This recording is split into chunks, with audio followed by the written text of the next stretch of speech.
Surah An-Naba. An-Naba itu wahiyah makiyah. Dia turun di Makkah. An-Naba sendiri itu adalah artinya berita besar. Berita yang sangat besar. Nanti pembawa berita itu disebut Nabi dari An-Naba. Jadi pembawa berita besar itu adalah seorang Nabi. Kalau berita biasa itu khobar. Jadi bahasa kita jadi kabar. Nah, warta berita. Itu dari bahasa Arab khobar. Nah, tapi kalau berita yang sangat besar itu adalah An-Naba. Bahwa beritanya juga nanti disebut Nabi. Ini termasuk Al-Makkiyah, surat Makkah yang diturunkan sewaktu Nabi SAW belum hijrah. Ya, waktu Nabi masih di Mekah. Nah, di sini disebutkan ya ta'ala munkarun al musyrikin fi tasaulihim an yaumil qiyamah in karon li wuqu'iha. Allah berfirman dengan mengingkari terhadap orang-orang musyrik dalam pertanyaan mereka perihal hari kiamah dengan pengingkaran terhadap kejadiannya. Karena orang-orang kafir itu tidak percaya adanya hari kiamah. Jadi seolah-olah kehidupan itu apa ya tidak ada akhirnya itu disebut dalam istilah tasalsul. Tasalsul itu ya berdaur ulang saja itu berputar saja itu tidak ada akhirnya.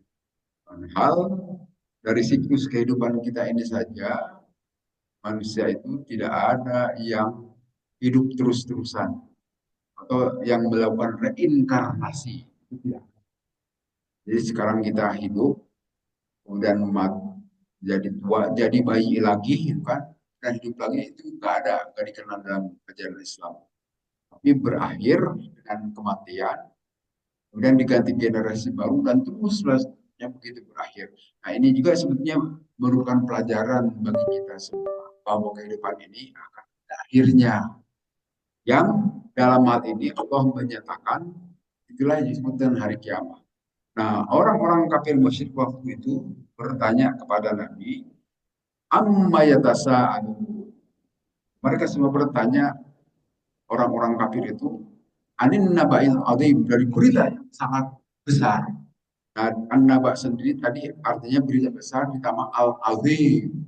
Jadi sifat al-azim itu sifat dari berita. Jadi berita bahasa Sunda mah kacidarongkahna. Berita kacidarongkahna. Anin naba'il azim. Mereka bertanya-tanya perihal berita besar yang akan terjadi. Hari kiamat itu adalah hari berita besar. Karena kejadiannya demikian luar biasa. Kalau bencana ini saja bisa menjadi berita besar, kan? Banjir, gempa. Nah, kalau pada hari kiamat itu kejadian itu secara serempak semuanya kejadian. Ya ada gunung meletus, ada banjir, ada gempa bumi, dan longsor sebagainya terjadi pada waktu yang bersamaan. Kan? Dan gunung bukan sekedar, kalau sekarang kan berterbangan kira-kira 1 kilometer awan. Nah, kalau nanti itu bukan sekedar abunya, tapi gunungnya itu sendiri berterbangan. Nanti dalam Al-Quran sebutkan di ayat ini. Nah, itu di sini Allah menyatakan an ayyisya'in yatasa'alu dari sesuatu perkara yang akan mereka tanyakan. An amril kiamah itu dari berita terjadi kiamah bahwa an nabaul azim kiamah itu adalah berita yang sangat besar karena kejadiannya sangat mengerikan. Artinya al khabarul haid al al bahir itu berita yang sangat merepotkan. Dalam bahasa Sunda lebih gampang ewuh pakai pakai itu artinya sangat besarnya berita itu sehingga manusia pada saat itu digambarkan dalam surah Al-Hajj suka pada mabuk gitu kan.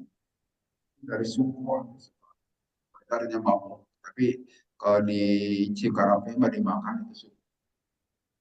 Tapi kalau bahasa Arabnya itu sukro itu adalah orang mabuk.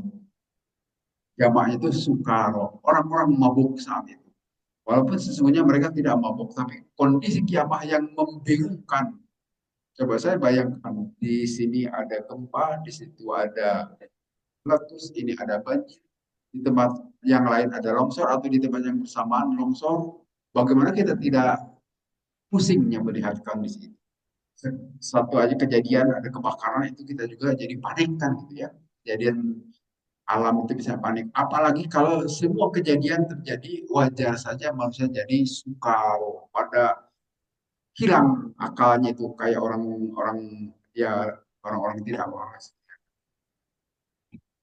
digambarkan oleh surat Al-Hajj. Silahkan dilihat di awal surat Al-Hajj.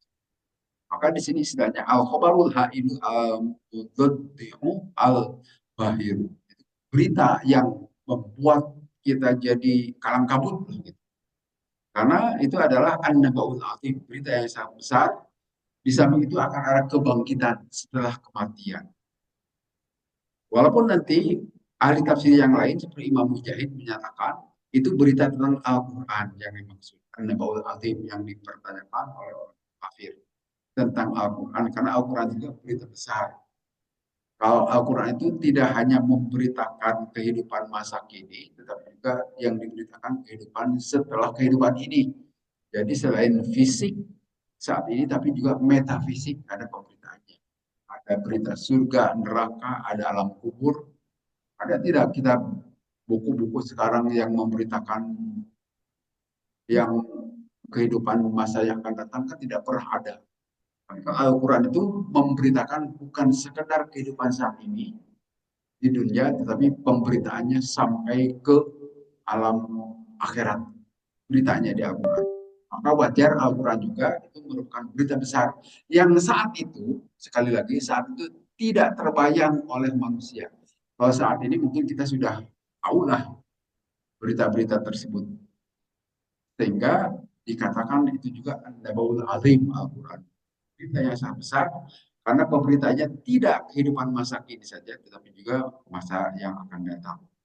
Yang akan datangnya bukan 5 tahun, 10 tahun, tetapi setelah kehidupan ini. Sehingga kalau disebut visioner itulah pandangan Al-Quran itu sangat visioner. Karena melihat tidak saja saat ini, tetapi setelah kehidupan. Kalau kita sekarang melihat apakah seorang pemimpin itu visioner hanya dilihat apa rencana dia 25 tahun ke depan. Hanya 25 tahun saja. Tapi kalau Al-Quran itu beritanya, hadis-hadis Nabi bukan sekedar 25 tahun. Tapi bertahun-tahun yang beribu atau tidak tahu berapa tahun lagi yang akan datang diberitakan. Ada. Berarti lebih visioner sebenarnya. Kemudian alladzi hum bi mukhtalifun, yang mana itu berita besar tadi itu menjadi perselisihan pembicaraan orang-orang. Karena sebagian orang ada yang percaya, sebagian lagi ada yang tidak percaya. Orang mukmin yang beriman itu percaya. Ini sejak zaman dahulu, gitu kan? Sejak zaman para nabi, sejak zaman Nabi Nuh, sejak zaman Nabi Ibrahim, umat-umatnya itu sudah percaya akan kejadian yang beriman maksudnya. Tapi kalau orang yang kafir, boro-boro percaya, ngikut Nabi saja tidak mau, menyelesaikan. Jadi sebetulnya berita ini sudah diberitahukan oleh Allah jauh hari sebelumnya. Hanya dari Nabi Ibrahim kepada Nabi Muhammad itu kan jaraknya cukup jauh. Sehingga berita tentang kehidupannya akan datang itu terhilang, hapus kelihatannya. Tidak dipercayai lagi oleh mereka. Begitu diberitakan oleh Nabi Muhammad SAW, mereka terheran-heran. Loh, masa kita yang sudah mati menjadi tulang belulang, menjadi hancur di kuburan itu bisa hidup lagi? Tidak masuk akal. Betul-betul tidak masuk akal. Bisakah kita hidup lagi? Itu pertanyaan mereka. Padahal sebetulnya Allah itu menciptakan bukan saja dari bahan yang sudah ada, maha kuasa Allah. Apalagi dari bahan yang sudah ada. Itu lebih gampang bagi Allah. Dan kemudian nanti Allah dalam beberapa ayat lain menceritakan tentang tanah yang gersang, yang kering. Coba perhatikan tanah kering, kemudian kami beri air hujan, maka tumbuh-tumbuhan jadi tumbuh lagi. Gampang saja bagi Allah untuk menumbuhkan tumbuh-tumbuhan dengan diturunkannya air hujan. Begitu juga manusia tersebar di seluruh permukaan bumi ini dalam keadaan mati, gitu kan? Bahkan ada yang tenggelam di laut, ada yang dibakar, tinggal debunya saja, gitu. Tetapi sekali lagi tidak memberikan kesulitan bagi Allah untuk menghidupkan kembali mereka. Tidak ada kesulitan. Nah, ini yang tidak dipercaya oleh orang-orang kafir, orang-orang musyrik. Mereka memperselisihkannya. Allah, janganlah begitu. Saya alamun, pasti mereka akan tahu. Semua kalau salah, pasti akan tahu. Artinya kalau digunakan nalar secara sehat, normal, bahwa kehidupan ini tidak ada yang abadi, akan selalu berakhir dengan satu peristiwa keberakhiran, kematian. Artinya tidak ada yang abadi dalam kehidupan, tetapi yang abadi itu adalah Allah yang mengatur kehidupan ini. Nah, kalau dikembalikan begitu pasti ada yang ngatur. Kita mulai anak-anak, kemudian dewasa muda, dewasa tua, tua akhirnya mati. Masa jadi begitu saja? Tidak mungkin. Pasti ada yang mengaturnya. Itulah Allah Ta'ala yang bagi mereka sulit memahami itu semua. Bagi orang yang tidak. Karena memang ya beda. Kita juga sama sekarang ini. Mungkin akal kita agak susah menerima. Bagaimana itu? Tapi untuk memudahkan tadi, gampangnya kita ini juga merasakan dari anak-anak sampai menjadi dewasa terjadi perubahan. Artinya itu dia bolehlah secara nalar itu sebagai perumpamaan bahwa kehidupan ini tidak langgeng, tidak ada yang abadi, akan terjadi perubahan-perubahan. Sehingga dalam jargon-jargon manajemen, jangan percaya keabadian. Justru yang abadi itu adalah perubahan. Perubahan itu sendiri. Jadi kadang-kadang kita kan tidak suka berubah. Seperti di kantor-kantor, organisasi dirubah lagi.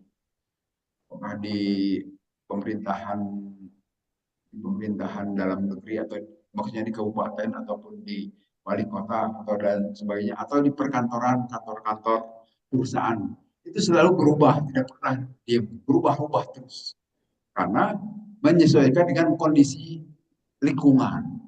Nah, kondisi lingkungan itu harus disikapi. Cara menyikapi itu yang disebut dengan istilah restrukturisasi. Nah, salah satu restrukturisasi itu mengubah organisasi. Fungsi dan peran daripada organisasi disesuaikan dengan perubahan-perubahan lingkungan bisnis. Kalau tidak berubah lingkungan bisnis, saya kira sudah mati itu. Seperti PT Telkom katakanlah, kan bisnisnya telepon yang berbagai kabel. Sekarang udah kuno itu telepon berbagai kabel itu kan. Saya yakin sudah pada tidak punya sekarang ini. Walaupun ada ya sudah eh, agak masuk museum. Sekarang udah pakai HP. Nah, kalau tidak menyesuaikan begitu sudah mati itu perusahaan. Jadi salah satu bertahannya sustainability dalam bisnis itu adalah inovasi. Kalau tidak ada inovasi, tidak akan bertahan. Nah, inovasi ini pasti menghendaki perubahan-perubahan organisasi pasti. Artinya itulah perubahan, jangan anti perubahan. Selalu berubah, tidak akan tetap kehidupan ini. Nah, itu juga sebetulnya pelajaran. Perubahan itu sesuatu yang langgeng itu adalah perubahan. Sedangkan satu organisasi atau satu keadaan tidak akan tetap begitu, akan berubah-ubah. Masuk diri kita juga.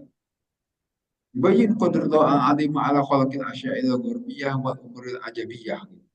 Sini Allah menjelaskan kemahakuasaannya yang sangat besar terhadap penciptaan segala sesuatu.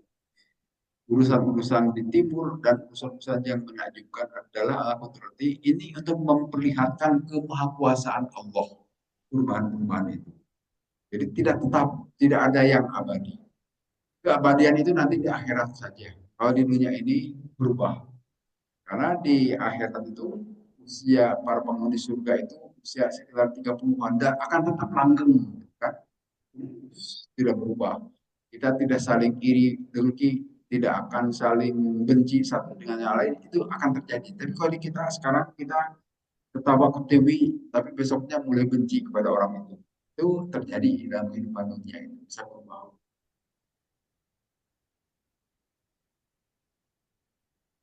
Nah, itu Allah memberitakan.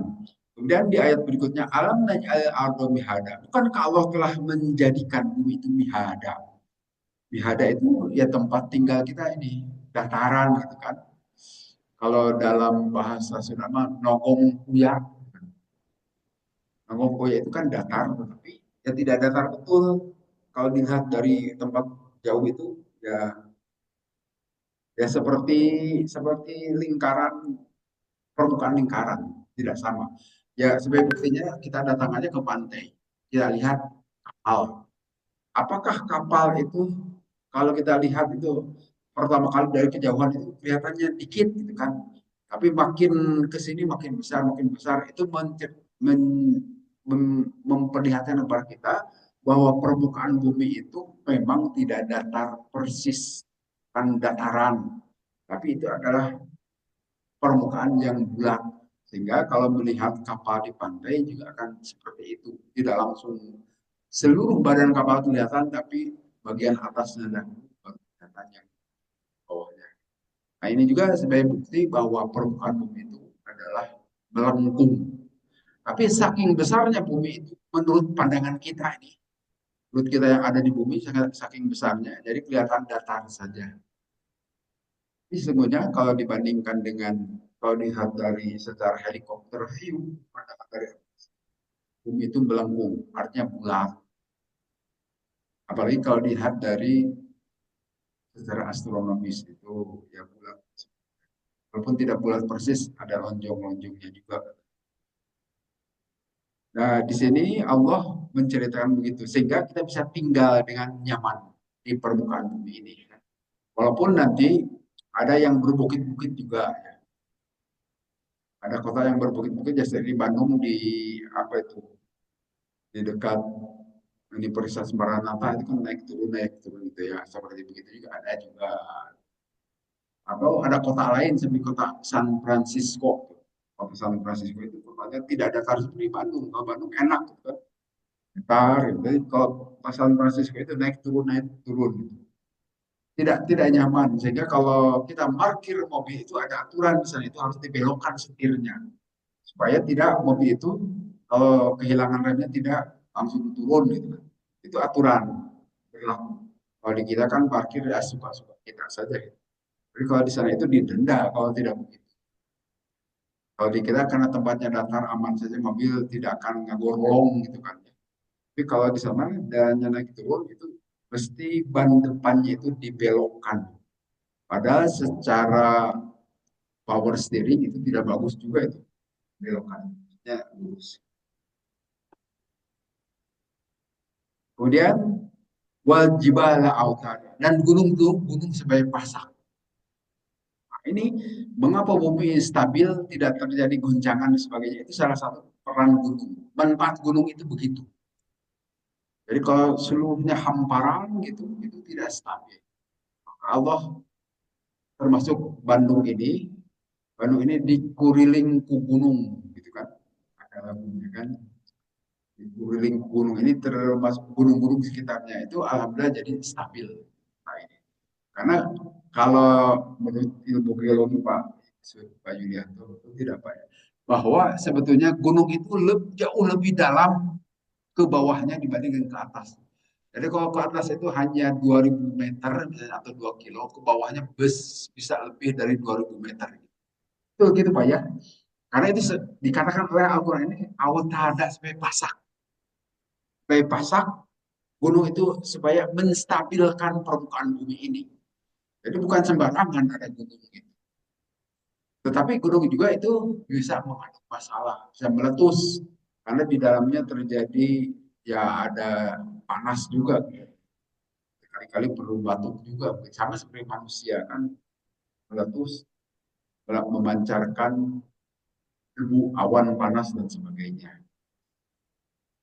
Tapi itu dikatakan oleh Al-Quran adalah wal jibal autada. Ja'alaha laha autadan arsaha biha wa sabatiha wa qurruha. Nah disebutkan wa qurruha menstabilkan. Sehingga bumi tidak terjadi goncangan. Lam torib sehingga tidak terjadi goyangan.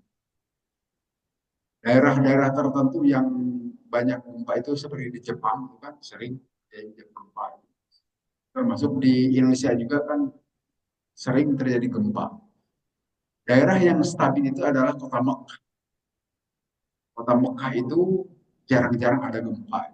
Itu adalah maka disebut sebagai pusat bumi. Mengapa Allah menjadikan Ka'bah di sana? Ya, karena daerahnya sangat stabil. Tapi kalau daerah-daerah lain itu ada kesiapan gempa. Nah, seharusnya kita juga harus siap selalu menghadapi gempa. Harusnya. Baik. Kalau di negara-negara maju itu mesti sudah disiapkan menghadapi gempa itu bagaimana caranya. Ada cara. Kalau di kita cuek-cuek aja kan, mau gempa-gempa lah, kalau mau mati matilah karena bukan karena gempa tetapi tertindih bangunan dan sebagainya.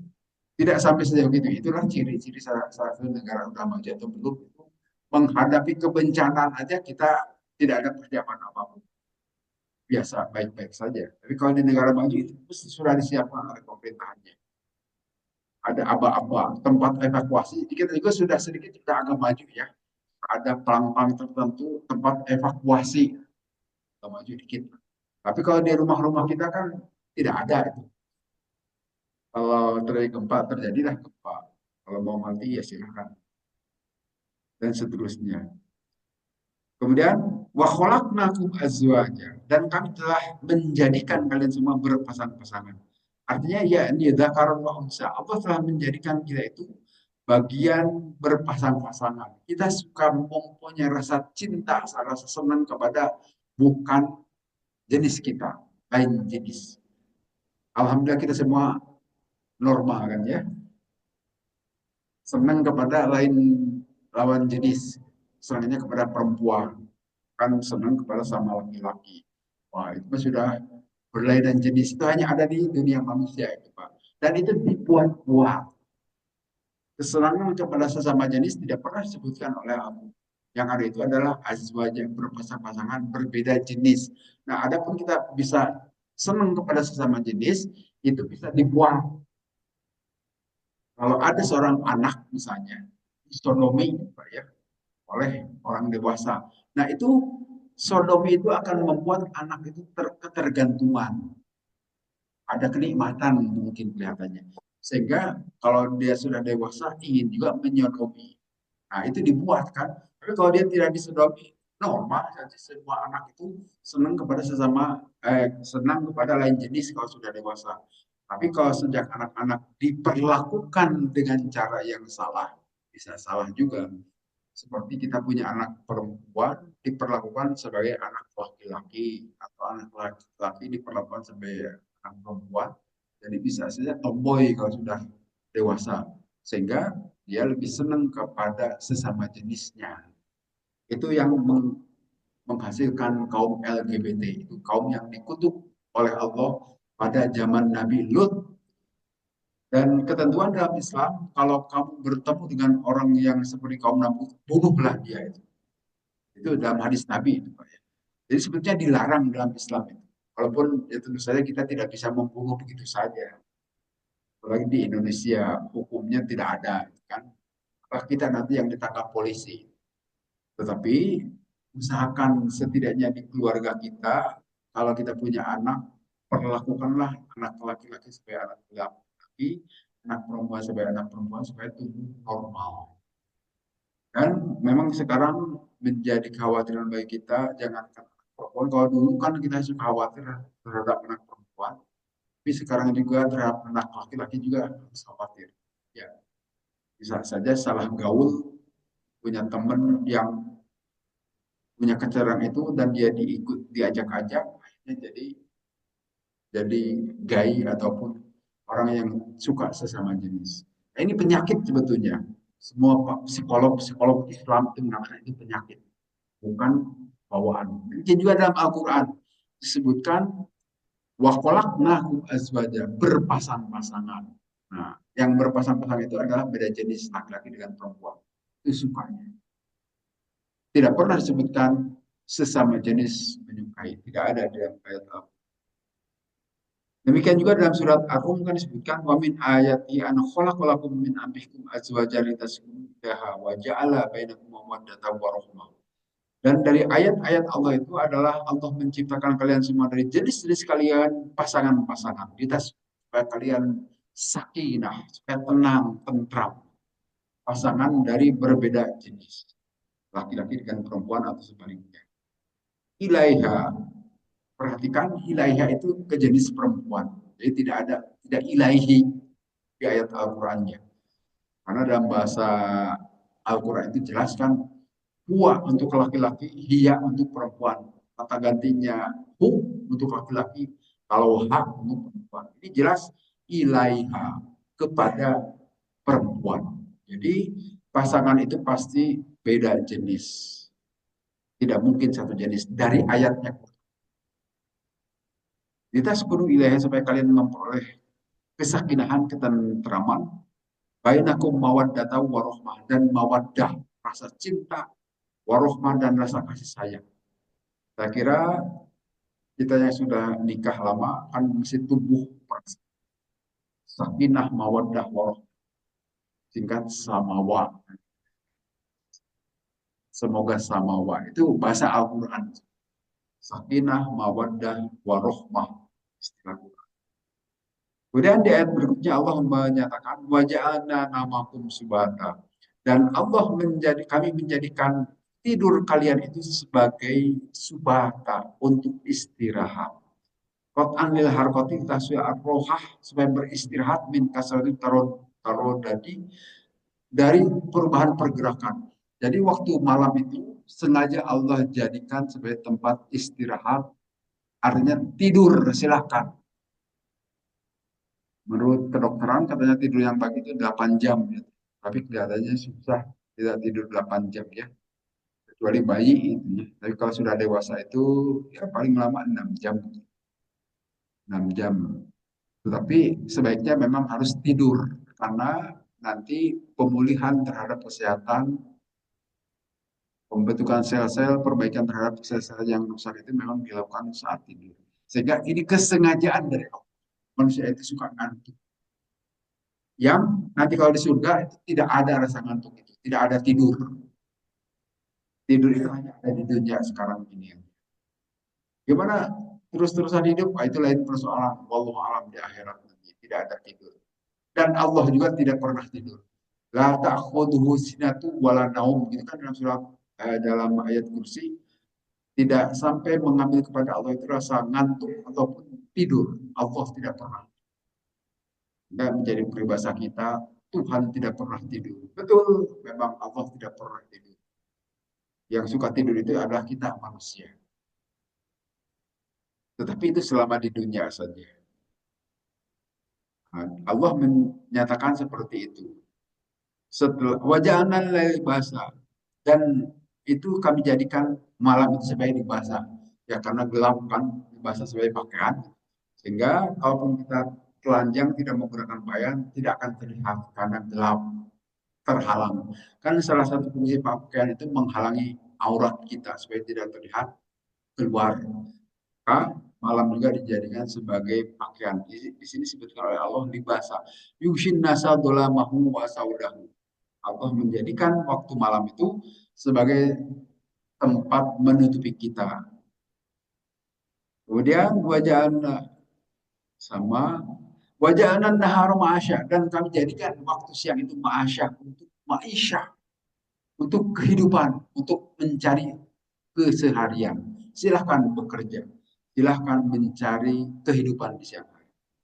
Jadi ya seperti itu juga yang kita lakukan kan di siang hari, kita berkegiatan, silahkan beragam kegiatan yang bisa dilakukan.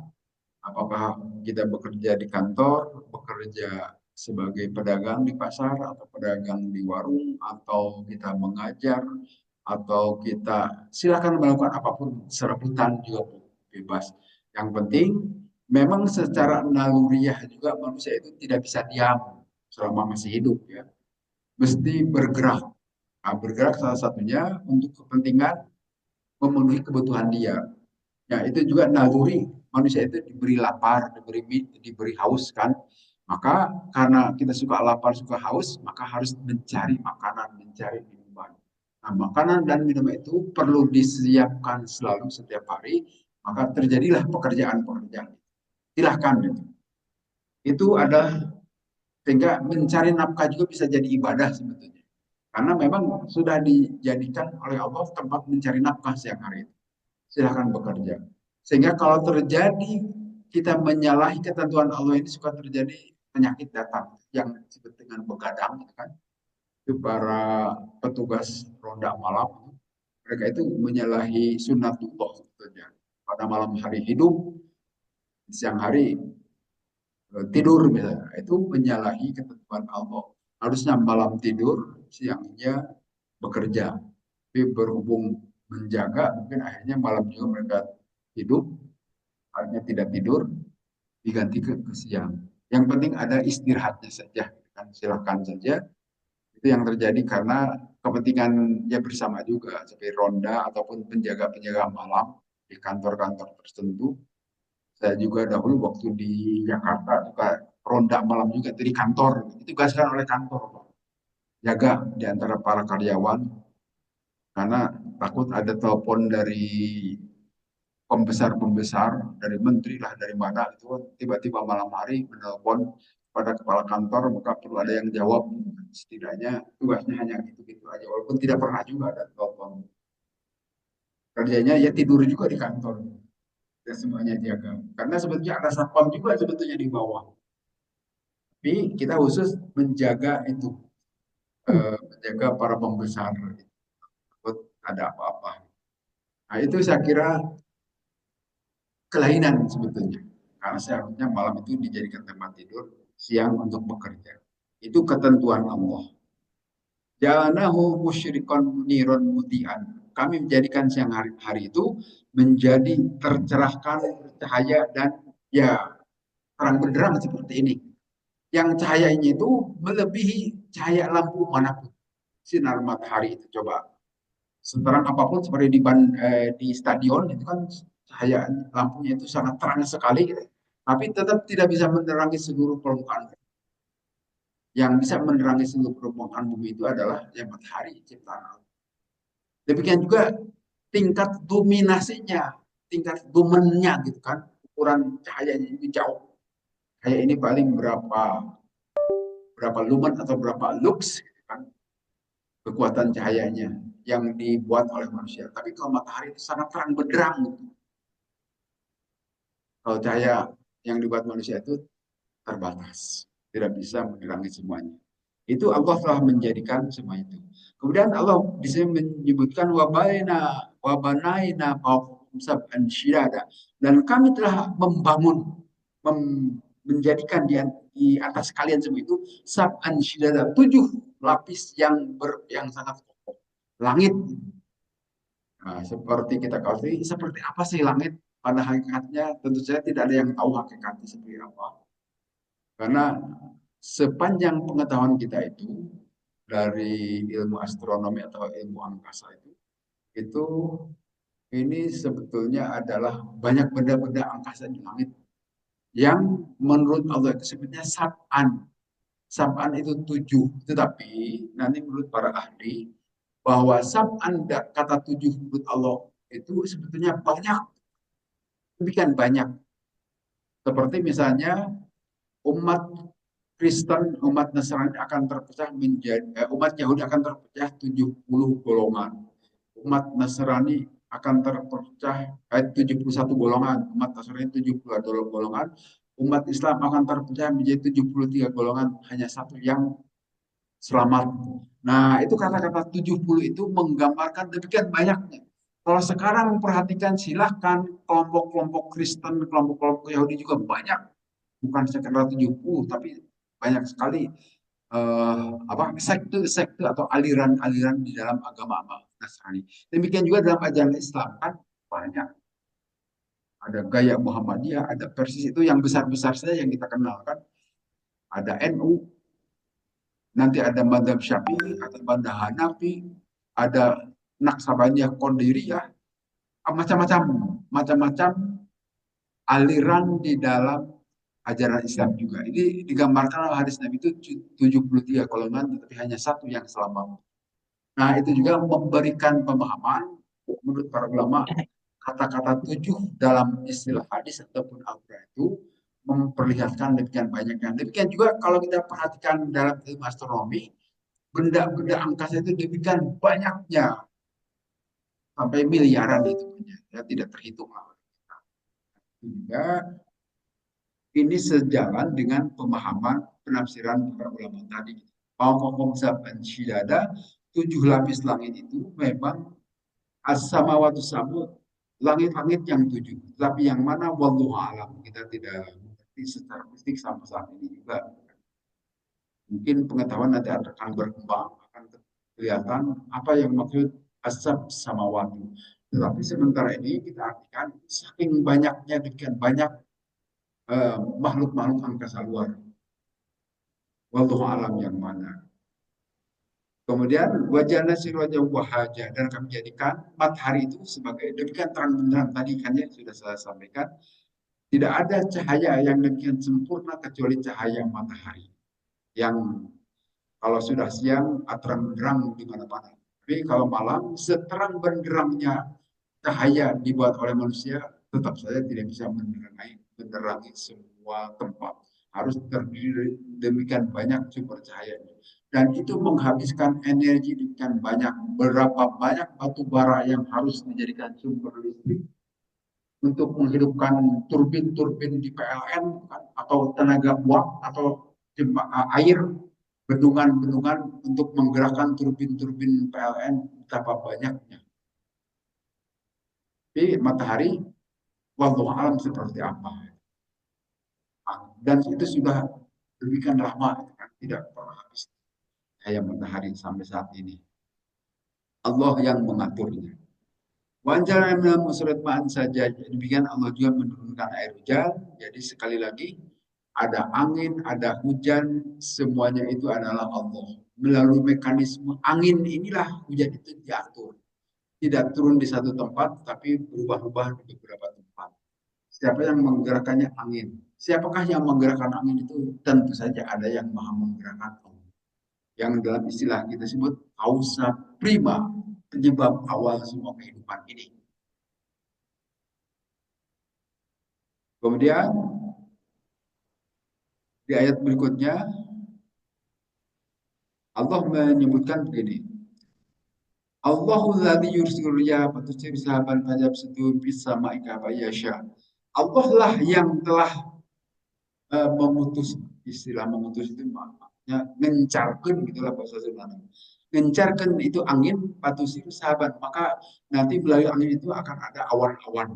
Awan itu sahab mega, itu kadang-kadang jadi makin gelap karena saking banyak mengandung air.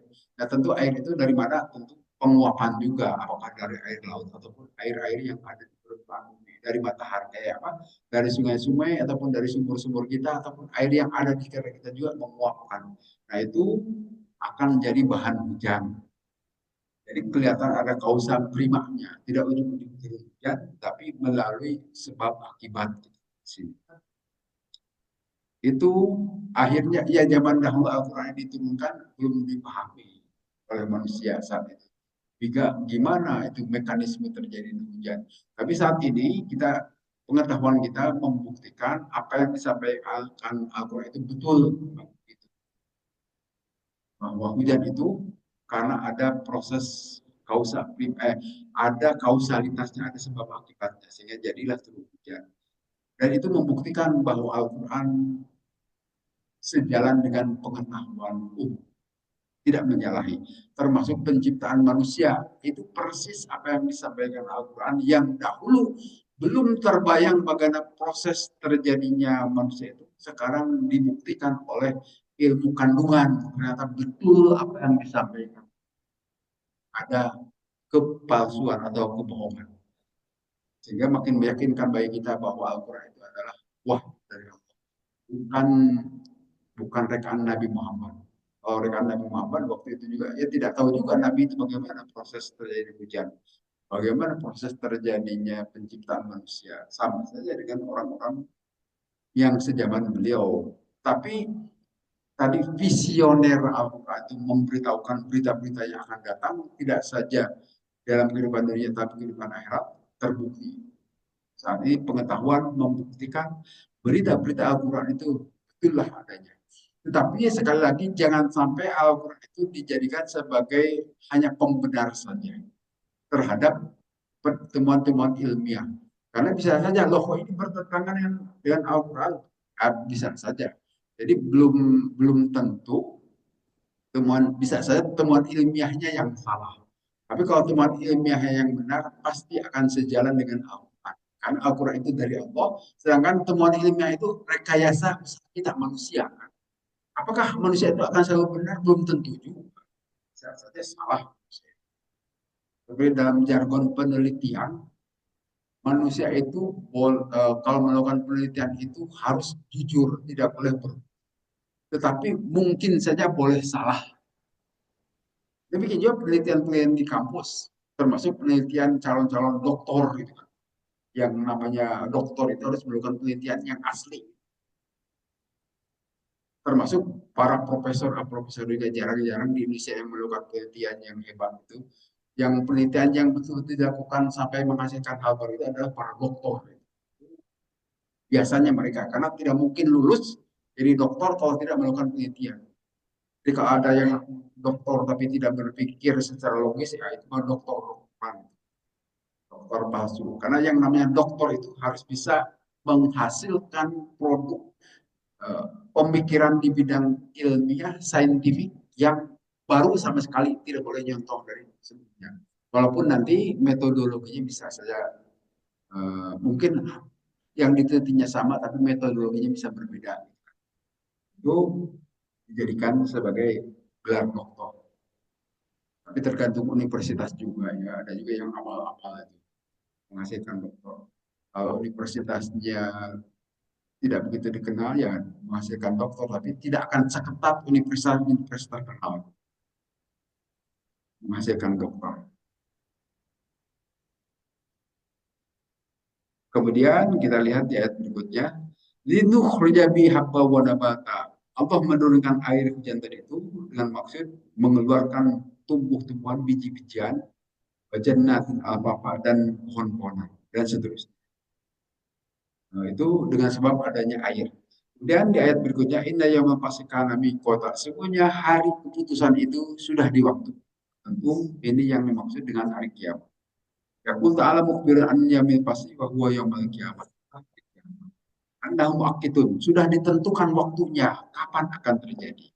Pasti akan terjadi. Ya seperti kita saat ini, rasanya yang sedang sehat, jag-jag waringkas bisa ke sana kemari, dan tidak tahu kapan kita akan mati. Tidak ada yang tahu jadwal kematian kan kita kapan akan mati, tetapi ujung-ujungnya tetap akan mati juga. Akan mati juga, artinya kehidupan ini juga sekarang kapan kiamat ini. Toh di mana-mana di Rusia dengan Ukraina sedang perang, di Palestina sedang ada penindasan, di sana sedang dicaplok dan sebagainya.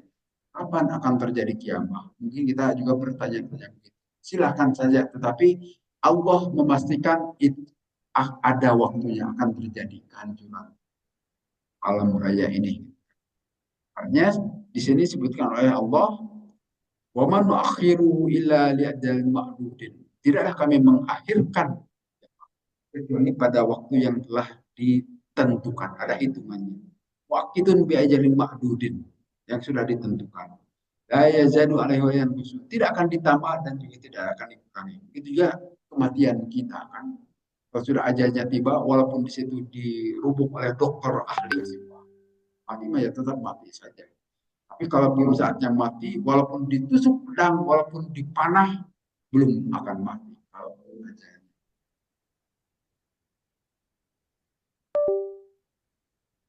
Allah menyatakan seperti itu. Kemudian yaumayum suri, pada hari ditiup di sangkakala kalian semua akan datang bergelombang. Nah, ini menceritakan hari kiamat. Jadi nanti akan terjadi peniupan sangkakala, kita dibangkitkan dari kubur. Jadi melalui peniupan sangkakala itulah kita bangkit dari kubur. Serentak. Kan mungkin kita bayangkan bagaimana orang tersebar di muka bumi ini demikian luasnya, bagaimana caranya itu kemahakuasaan Allah melalui tiupan sangkakala, melalui malaikat Israfil, kita pada tercenggul dari dari kuburan masing-masing nanti. Kemudian digambarkan oleh Allah, wa hati sama apa karena abu-aba, maka dibukakan langit-langit sehingga menjadi pintu-pintu. Wallahu alam nanti seperti apa secara fisiknya, tapi menjadi terbuka. Apakah menjadi bolong-bolong itu wallahu alam kita juga tidak tahu. Itu hanya ke suatu yang goib. Tapi kemudian disebutkan di sini wasijiratil jibal makanan saroba dan diberjalankan gunung-gunung akan berjalan nanti gunung.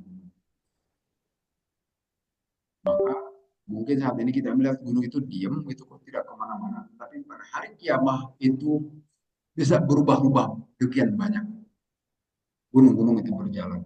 Sehingga menurut kita nanti pada hari kiamat bukan saja debu dari vulkanik yang disemburkan, tetapi gunungnya sendiri terbang. Nanti dalam surat Al-Qari'ah akan disebutkan al ihlil manfush seperti apa kapal berterbangan itu gunung banget. Itu yang membuat panik kita barangkali ya. Ada rumah berterbangan saja kita menjadi panik. Sekarang saja kita bisa melihat kan kalau ada angin puting beliung itu bisa menerbangkan atap-atap rumah. Nanti juga terjadi. Allah gambarkan seperti itu. Kemudian disebutkan di sini Rasulullah menyatakan mabaina ini arba'una. Jarak antara satu tiupan dengan tiupan lain itu adalah 40. Nah, di sini tanya para sahabat bertanya, apakah 40 hari wahai Rasulullah? Rasulullah menolak, bukan 40 hari. Dan para sahabat menyatakan, apakah 40 bulan? Arba'una syahran, 40 bulan? Rasulullah juga menolak, bukan.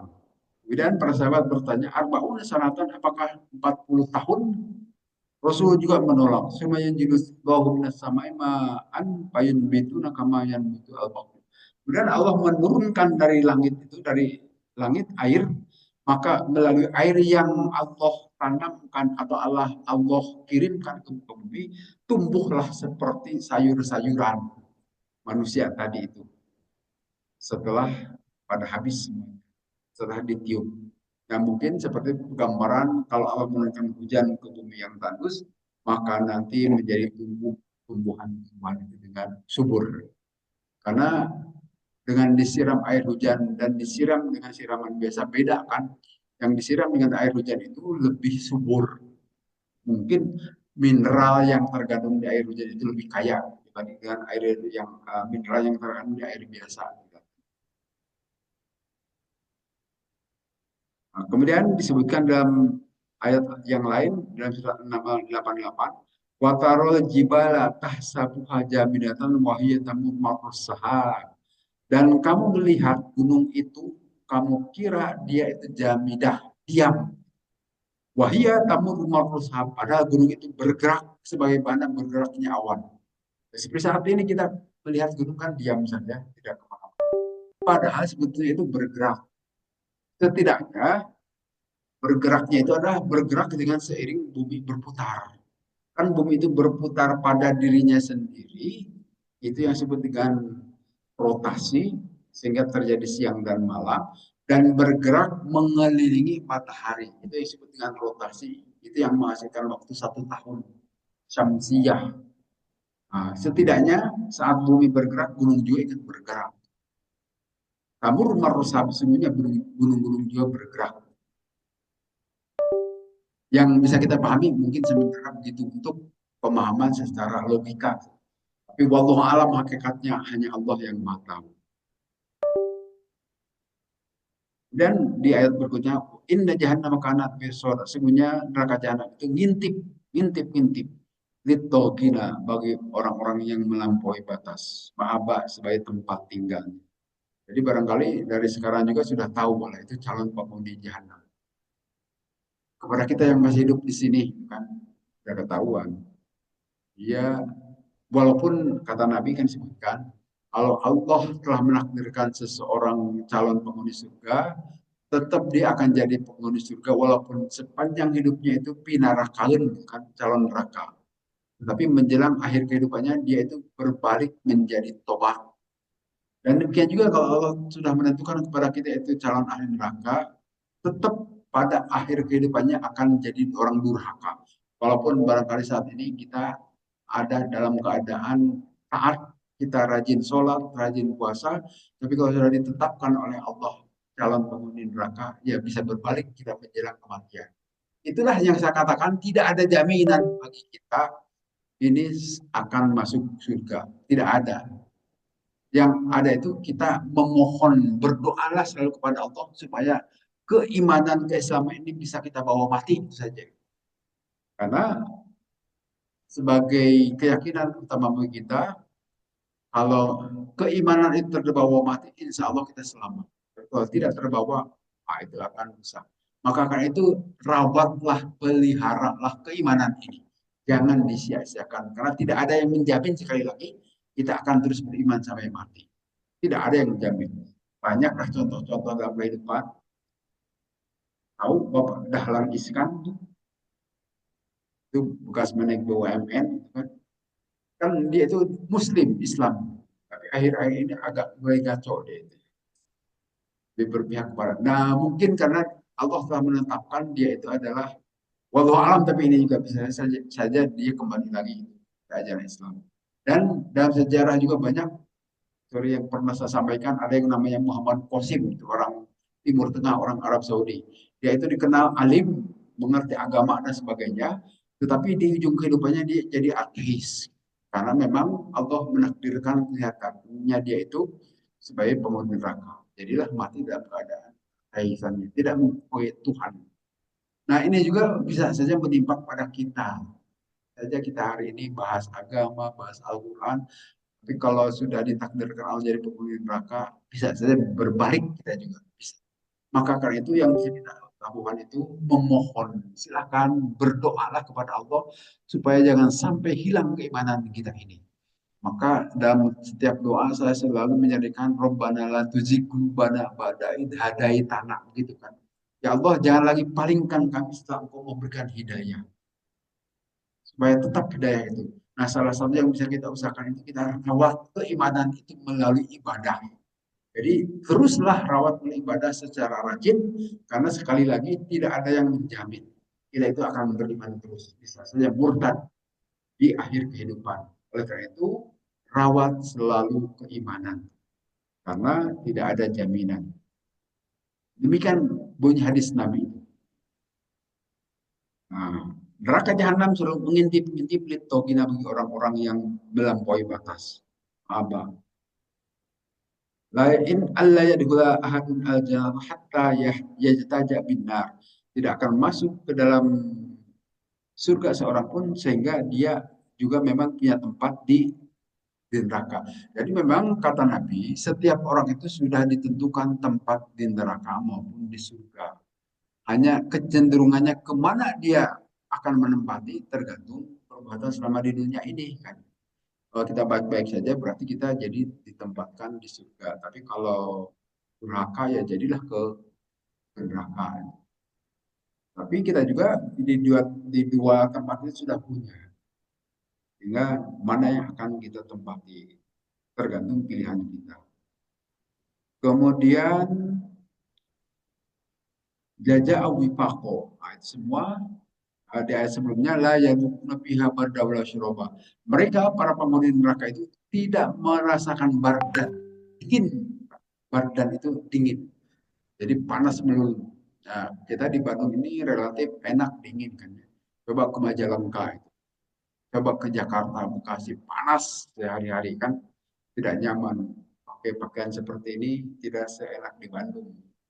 Tidak nyaman lah, mesti pakai AC. Nah di neraka lebih dari itu lagi panasnya. Karena kita tahu tingkat kepanasan di akhirat itu dilipat gandakan menjadi 70 kali. Nah itu juga bahasa kinayah atau bahasa kiasan. 70 kali itu betul kan 70 kali atau bahkan bisa sesungguhnya ribuan kali. Kalau di kita mungkin sekarang panas udara itu sekitar 30-an derajat. Nah, nanti di neraka itu berderajat sampai ribuan derajat. Seperti di matahari saat ini katanya sampai 6.000 derajat Celcius. Wallahu alam tidak pernah ke sana juga. Tapi pasti panasnya. Jangankan ke matahari, air mendidih saja celupkan jari kita, itu melupas. Tidak akan kuat lah. Jangankan air mendidih, disunut rokok wae nggak berubah kan kita, saking panasnya. Nah, di neraka itu eh, la yadukuna fi bardan wala syarab la yadukuna, tidak akan merasakan para penghuni neraka dingin. Jadi tidak ada AC di neraka itu. Wala syarabajan, tidak ada minuman. Yang nyaman pasti hanya di surga saja. Tapi itu harus kita beli. Saat inilah saat membeli. Jangan terlena mengikuti egoisme kita saja. Kita ini kan rata-rata manusia itu egois. Arti egois itu mementingkan diri sendiri, kepentingan diri sendiri. Tapi kalau berhubungan dengan Allah, hilangkan egoisme itu. Datanglah kepada Allah dengan merendahkan diri, istilah. Rendahkanlah diri kita di hadapan Allah. Jadi kalau Allah menyuruh melakukan satu ibadah, lakukanlah dengan merendahkan diri di hadapan Allah. Tidak ada yang agung di hadapan Allah. Rendahkanlah diri. Kalau disuruh sholat, sholatlah seperti kehendak Allah. Kalau Allah menyuruh berjamaah, berjamaahlah dengan merendahkan diri. Jangan mau-maunya kita saja. Pada saat kita mau, kita melakukan sholat berjamaah di masjid. Pada saat tidak mau, suka-suka saja. Nah, itu orang yang sebetulnya tidak mengikuti sunnah. Kalau mengikuti sunnah itu paksa. Harus ada pemaksaan terhadap diri kita. Kurangkan egoisme. Karena kalau sudah masuk ke neraka, saya yakin menyesal pasti. Akan menyesal. Sekarang tidak enak-enak. Tapi kalau sudah betul-betul terjadi kematian, jangankan di neraka. Saat kematian saja pasti kita menyesal. Serajin apapun kita juga pasti ada yang kita sesali nanti. Mengapa saya tidak begitu dulu ya? Ya Allah, kembalikan lagi ke dunia, saya akan sedekah. Itu udah tidak bisa. Makanya selagi kita masih bisa sekemampuan kita, usahakan. Ya, ini memotivasi kita semua juga ya, supaya masjid penuh lah gitu. Ini masjid kosong dulu. Karena tujuannya juga begitu. Tetapi sekali lagi, egoisme manusia itu lebih tinggi dibandingkan dengan merendahkan diri di hadapan Allah. Sehingga egois kebanyakan manusia. Penduduk Sukarapi ini sebetulnya mencukupi untuk memenuhi masjid ini setiap waktu sholat. Tapi setiap sholat paling banyak 3 atau 4 jajar saja kan. Pada kemana itu? Dan itu pun kebanyakan tamu, itu bukan penduduk Sukarapi itu Pak. Duhur asar itu kan. Pada kemana penduduk Sukarapi itu? Egois semua. Kalau sudah masuk neraka baru tahu, menyesal itu pasti. Jaja'u wifaqo itu pembalasan yang setimpal. Taufik sama dengan taufik. Taufik itu kan kecocokan. Kecocokan antara satu pihak dan pihak lain pas. Frekuensinya sama atau dalam bahasa teknik itu disebut resonansi. Radio itu mengapa bunyi? Karena resonansi. Apa TV itu berbunyi? Kita bisa nangkap RCTI, bisa nangkap Global TV, bisa nangkap berapa geseran TV, karena terjadi resonansi, terjadi frekuensi yang sama. Frekuensinya sama, sehingga ditangkaplah suaranya, ditangkaplah gambarnya, berbunyilah radio dan sebagainya, itu terjadi frekuensi. Frekuensi yang sama. Itu topik itu juga begitu. Kalau frekuensi kita sama dengan hidayah Allah yang selalu setiap saat Allah pancarkan, kita juga akan menangkap, akan dapat hidayah. Sehingga dalam kehidupan sehari-hari ada orang menurut kita kaget loh, kenapa orang itu jadi baik? Nah, kelihatannya dia pada saat itu frekuensinya sama dengan hidayah Allah. Sehingga yang tadinya dia itu jarang ibadah, jauh kepada Allah, kok sekarang jadi rajin, gitu kan, suka ke masjid dan sebagainya. Karena mungkin frekuensi dalam hatinya, di dalam hati kita ini kan mengandung listrik sebetulnya di dalam tubuh kita ini. Nah, secara fisik, frekuensi itu memang ya sinyal-sinyal listrik, getaran sebetulnya. Kalau getaran itu seirama dengan hidayah Allah, maka hati kita itu satu frekuensi. Kita mau mengikuti ketentuan Allah. Tapi karena kita itu jangan berfrekuensi, maka kita lebih banyak membantahnya kepada Allah. Itu wibah kok topik juga begitu. Kalau kita Semoga taufik dan hidayah itu maksudnya gitu juga taufik supaya terjadi kecocokan antara frekuensi di hati kita dengan frekuensi hidayah Allah, maka kita nanti pas memperoleh hidayah. Ini juga begitu dalam ayat Al-Quran, jaza'u wifaqo, balasan yang setimpal, yang taufik lah dalam bahasa kita. Nanti dari taufik ini menjadi dikembangkan jadi sejumlah istilah, jadi mufakat, itu juga dari taufik sebetulnya. Mufakat kesepakatan, menjadi bahasa istilah lainnya kesepakatan itu ya kecocokan kan itu. Mufakat, musyawarah mufakat dan seterusnya itu bahasa Al-Quran semuanya. Innahum kanu la yarjuna hisaba. Sesungguhnya mereka para penghuni neraka itu mereka tidak mengharapkan hitungan. Ya, jangankan perhitungan, mereka itu tidak percaya gitu kan. Waqad dabu bi ayatina kitab dan mereka membohongkan terhadap ayat kami dengan pembohongan yang sangat kuat. Lah orang-orang yang kafir tidak percaya dengan berita Al-Quran. Nah, yang kita pelajari itu Al-Quran, bukan omong kosong. Ini berita yang valid pasti benarnya. Karena ini berasal dari Allah. Wadzuku falan nazidakum min adzab. Maka rasakan oleh kalian hai para penghuni neraka dan kami tidak akan menambah kepada kalian kecuali siksaan. Jadi ditambah terus siksaan di neraka itu. Kulit sudah mengelupas, diutuhkan lagi, dikelupaskan lagi, lidah digunting, disambungkan lagi, digunting lagi, dan seterusnya itu kehidupan di neraka. Tidak ada nikmat-nikmatnya. Halak al qawmu bima'asihim lil adha. Celakalah kaum dengan kemaksiatan-kemaksiatan. Itu kata Rasulullah SAW. Dalam hal ini, marilah kita memohon kepada Allah semoga kita dijauhkan dari siksaan Allah dan sebab tetap kita dalam hidayah Allah sampai hidayah ini terbawa pada kematian nanti pada saat kita mati di dalam hidayah Allah. Amin ya Allah. Saya kira